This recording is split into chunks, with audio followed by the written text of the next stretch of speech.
All right, I think I fixed the FedEx Cup playoffs, you guys. I understand everyone has their own ideas, or they're the best ideas out there. They're the greatest ideas out there, but came to me last night in a dream, divine intervention. The angel Gabriel came down upon me, told me how to fix it, and it's not quite simple. So get out your pen and paper. I don't have good graphics or a producer to pay to make this simpler.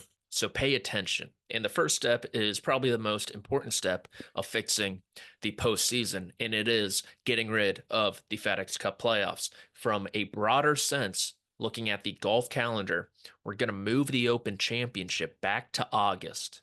That is going to be the final event. You crown the champion golfer of the year.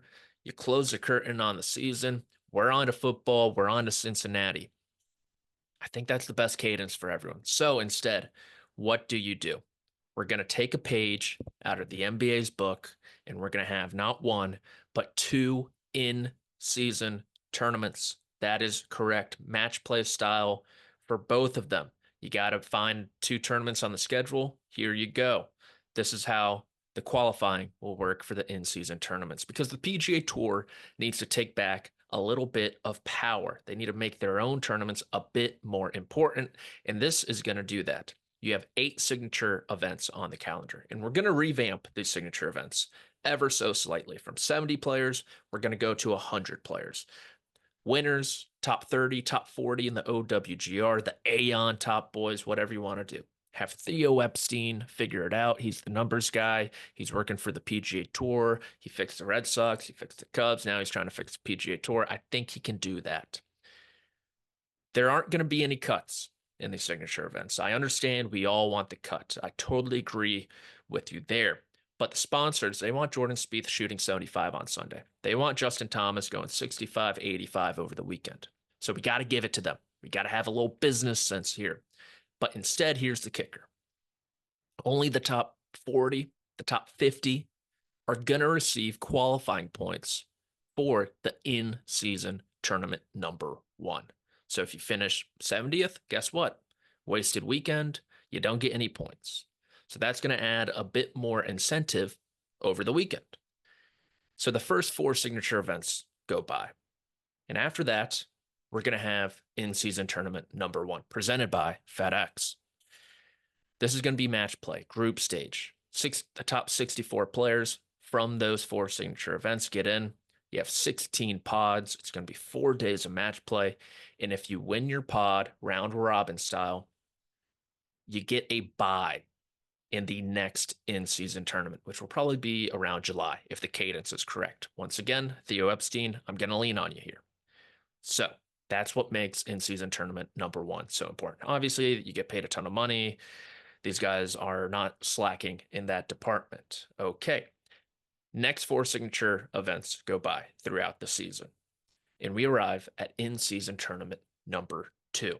Remember, you have 16 players that received a bye by winning their pods in season tournament number 1. So you have 32 other players based on the signature events points that were received that they get for qualifying. And I think here's another kicker, which I probably should have laid out earlier, but the 4 major championships are not going to count towards this. This is strictly a PGA Tour thing. They got to get back the power.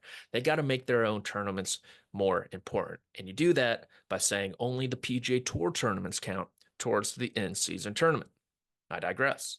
So we have 16 players already with buys. You have 32 other players. That gets you 8 pods of 4. The top 2 from each pod round robin advance to the bracket, 32 players to the death. Match play, March Madness style. You just go until there's a winner. Because guess what? The players don't like the current FedEx Cup playoff format. The fans don't like the current FedEx Cup playoff format.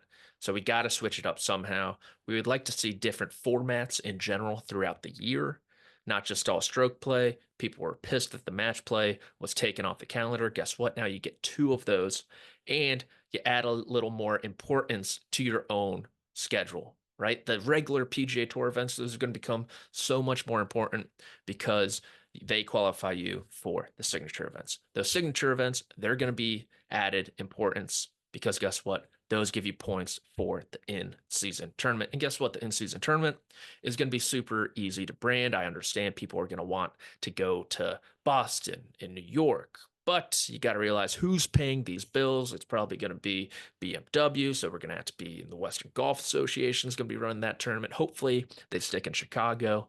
FedEx kind of pays for everything. They're going to get one tournament. That means Memphis. And so I think this is the way to salvation, the way to Narnia. You cancel the FedEx Cup playoffs entirely. You move the Open Championship to the last event of the season in August. You have 8 signature events. The first 4, you qualify for the first in-season tournament. Then that in-season tournament gets you a bye into the second one if you play well. The next 4 signature events then get you to the next in-season tournament. And I think I just fixed the FedEx Cup playoffs by eliminating the FedEx Cup playoffs.